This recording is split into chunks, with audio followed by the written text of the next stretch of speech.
Hey guys, thanks for tuning in. Check it out. Today we are unboxing and doing our initial review of the Navatics MITO. This company is a sister company of ePropulsion. If you remember my ePropulsion motor on my little mini boat, it's kind of the same company and manufacturers as that. Go ahead and check that out. I'll have it pop up here. And it's a pretty cool video on my mini boat. I also have the backpack here. They sent me this little portable backpack, so we'll also unpackage that. So this is going to be the first video in a series of unboxing on this one. And then we're going to do a pool test, see how it all looks, line of sight, and how it operates in a calm, nice pool. And then we're going to take it out in a real world ocean test so we can really put it through its paces, either from the shore or possibly from my little boat. And we'll just see how it really performs compared to some of the other subs.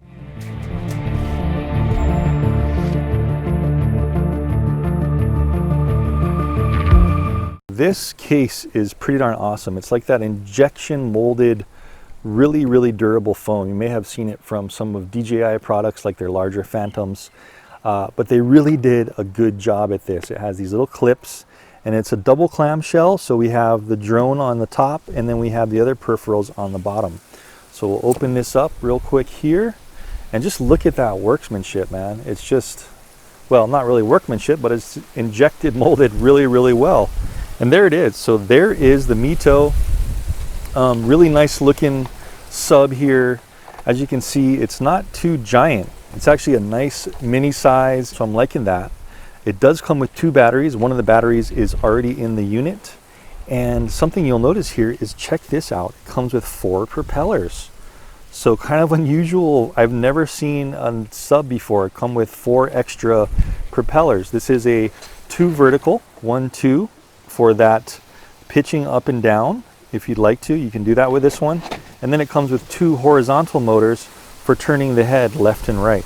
Looking at the front here, we have 2 super bright LEDs, and there is our 5mm 12 megapixel 1 and 1.7 inch CCTV camera. So we're gonna have to see how that all works in the ocean test. We have our tether connection right here, typical tether connection, and then we have an anchor point here that looks pretty darn strong for added support. Nice black and white look to it, kind of like if you remember the Power Vision Power Ray, kind of the same color scheme. So we have a GoPro mount here on the front, which looks like you can remove. I guess you could put some added lighting on there if you wanted to. Here's the bottom showing you the motor inlets here.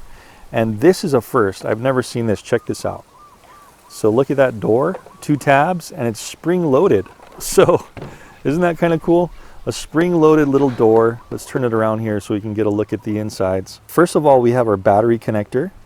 Here's the battery, and this has kind of a cam power system. So here, let's go ahead and take this thing out.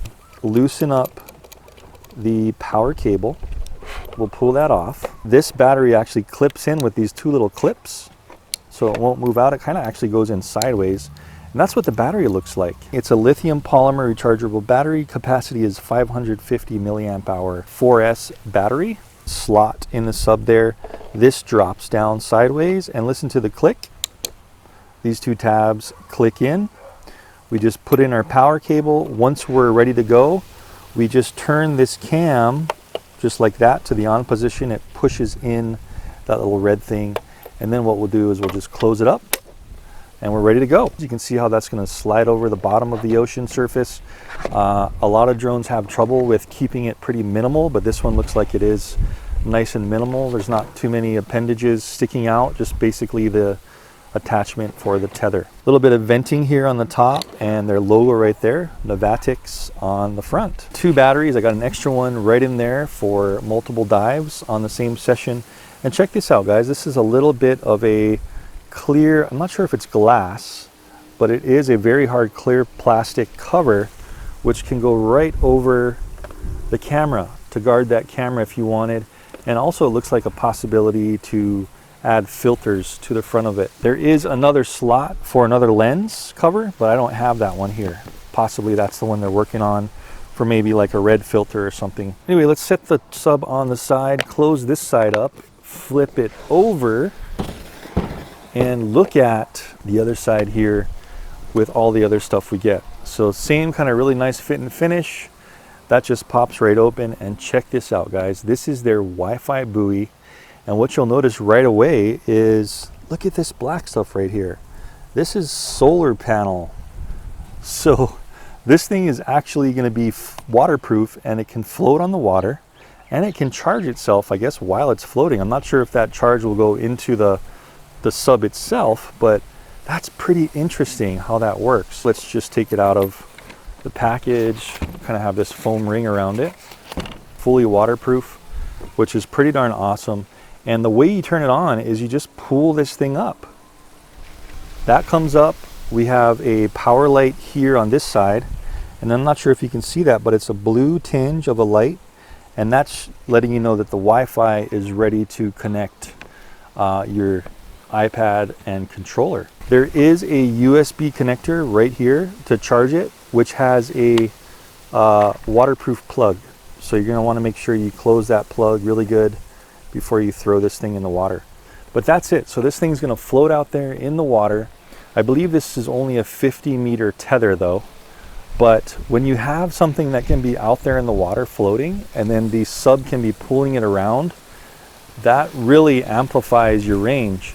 And supposedly this thing can get, I think, like 100 meters of Wi-Fi range. It's kind of a little bit of a proprietary Wi-Fi.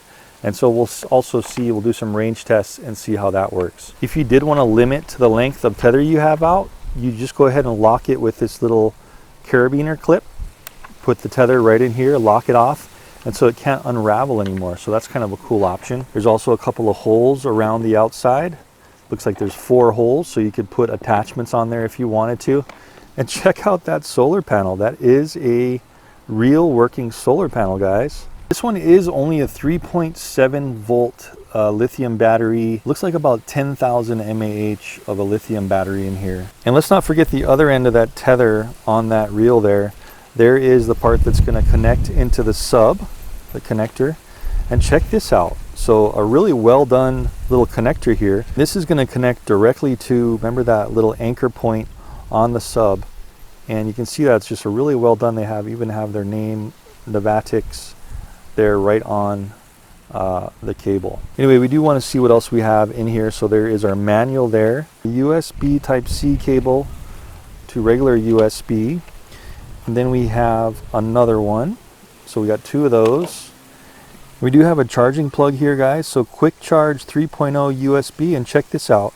2 ports, one for the controller it looks like, and one for the Wi-Fi floatable module. So that's pretty cool. More USB cables in here. This looks like more chargers. Wow, check this out. So we have actually, for the controller to your device, we have another set of cables, and anywhere from micro USB, USB Type-C to the Apple Lightning connector there, with the, pretty well done with the Navatics logo on there. This guy here is going to be the power brick for charging everything.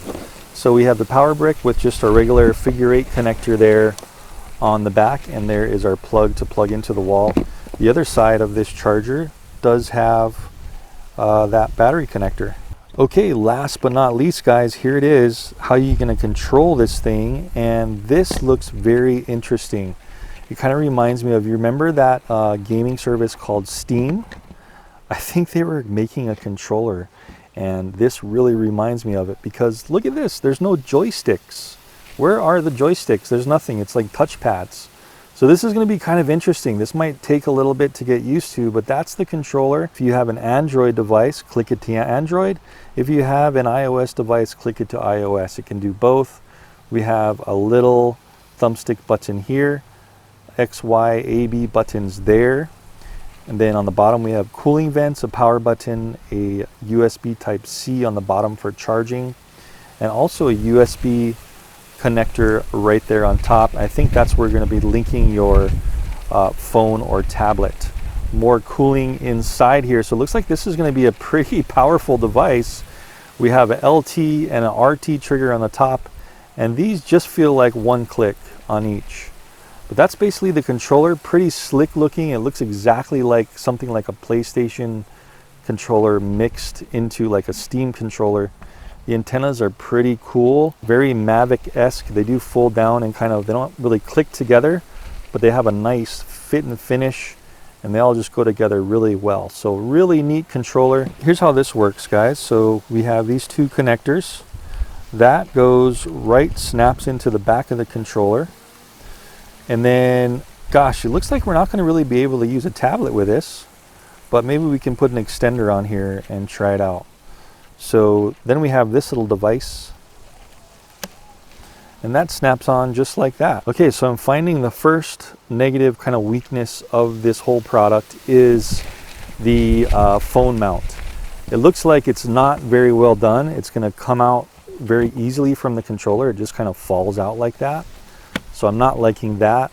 And also this kind of whole thing just pulls off super easy, and it's not incredibly sturdy. So definitely going to want to kind of recoup on that one and make sure that they upgrade this. You see how I'm just kind of opening it up and it's kind of already breaking apart on the front of that clip there. So you're only going to be able to fit like a larger phone, no tablets on here. I usually add on this little 3D printed extender to extend it, kind of hook it in here, and so I can put my iPad on it, but I don't even know if I'm going to be able to trust this because it seems like it's just really flimsy. It's already making cracking noises. So maybe something they can work on. I just kind of wanted to open up this backpack really quick and show you guys what this thing is all about. It's got these two little bungee pockets on the sides. Both sides have the same thing. Denim material, it's looking good. Really nice padded handle here.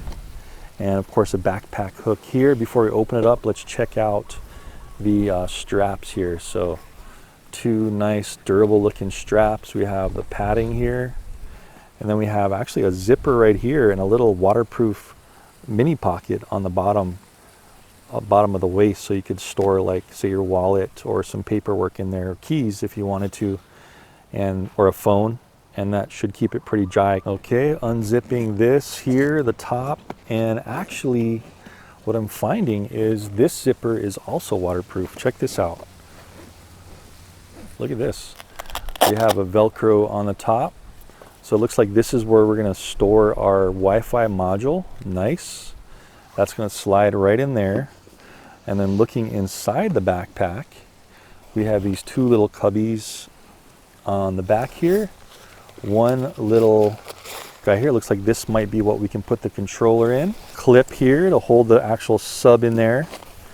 And then we actually have a nice towel here. We'll open that in just a second. One more bag on the very top. Let me flip this thing around and check this out. So we have one more bag, and this also has a waterproof zipper, charging peripherals or maybe your controller. So pretty nice. Remember what you get from the Gladius Mini. You get like that little towel.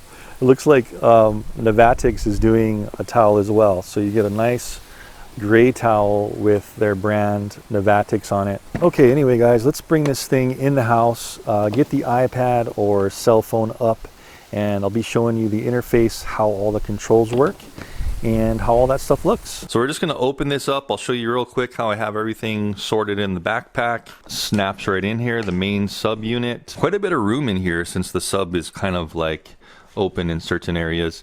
Then I have the controller right in here in this other sealed compartment. So that's great how they're kind of intersealing different components, so you don't kind of, like, if the sub is a little bit wet from salt water, you can put it in here and you can have your controller in a whole separate sealed pocket so that controller doesn't get inundated with moisture. Anyway, that's it. Everything fits in there really nicely.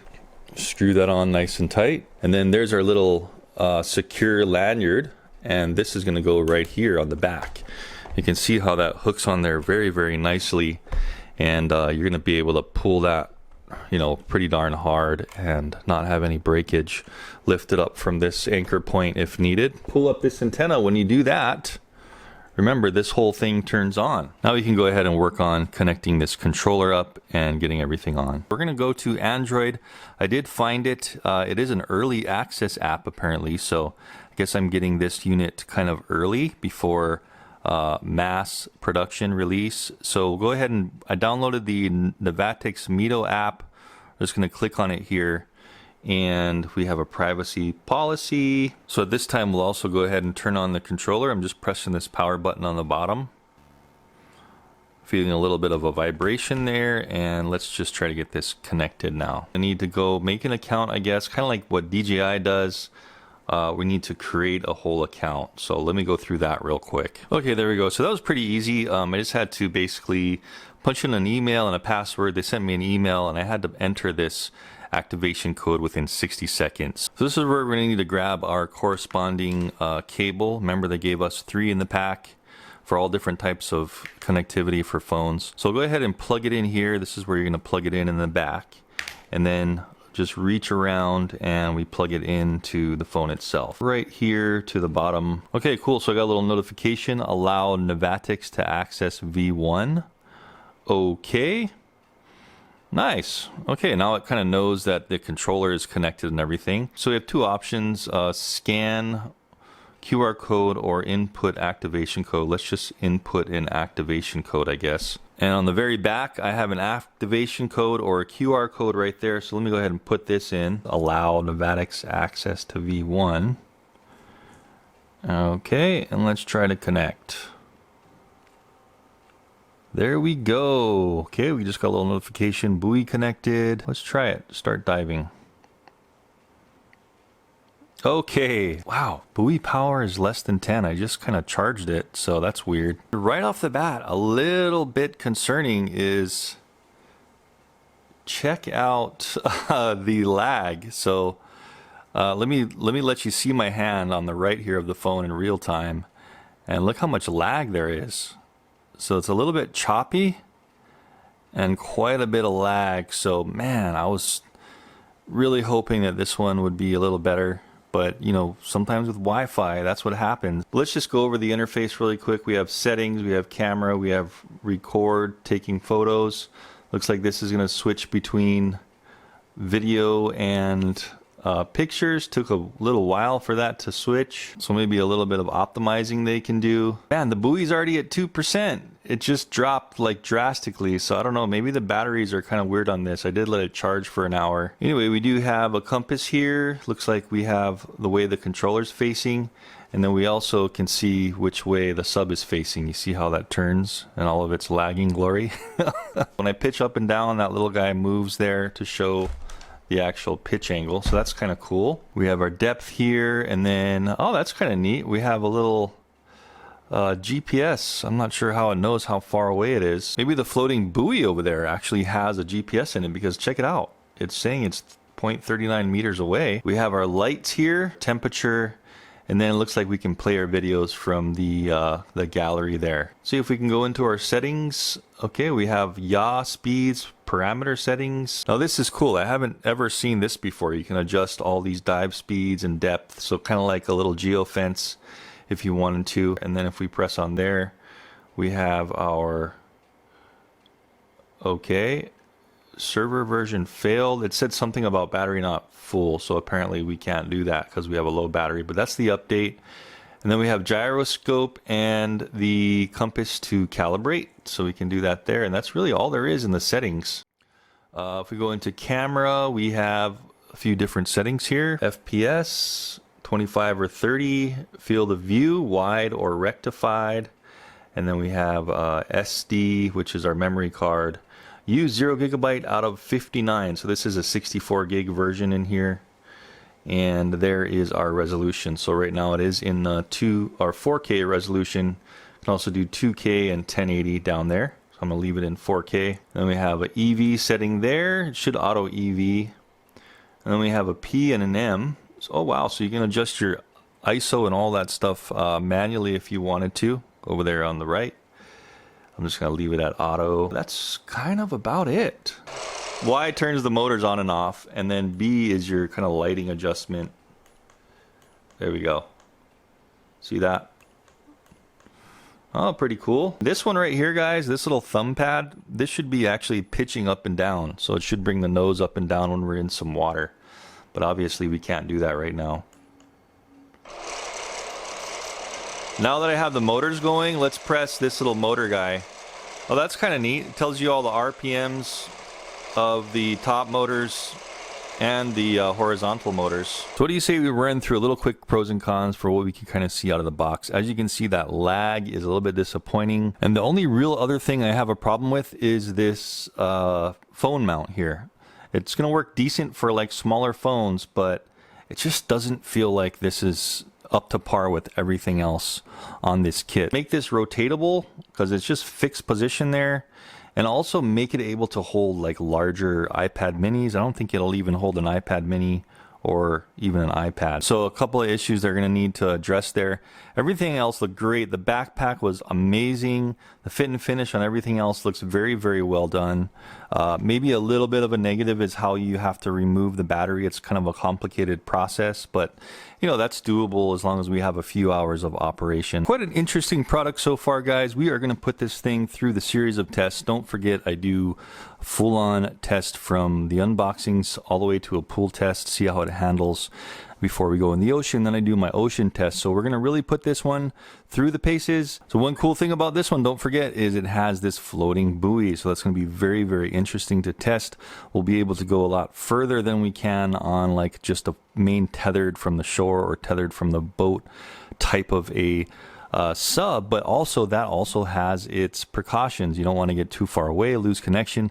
So we're going to see all that, how all that stuff works, how well this thing floats, how well it stays waterproof, because that yellow thing is going in the water, right, in the ocean too. So this will be interesting. Don't forget the playlist will be up here. Want to see those other videos when they are ready, go ahead and check that. I'll also have the links down in the description to the sub, the stuff I'm using in this video, and also the other videos in the series of this as well. So anyway, guys, thanks for watching, and I'll see you in the MITO water tests.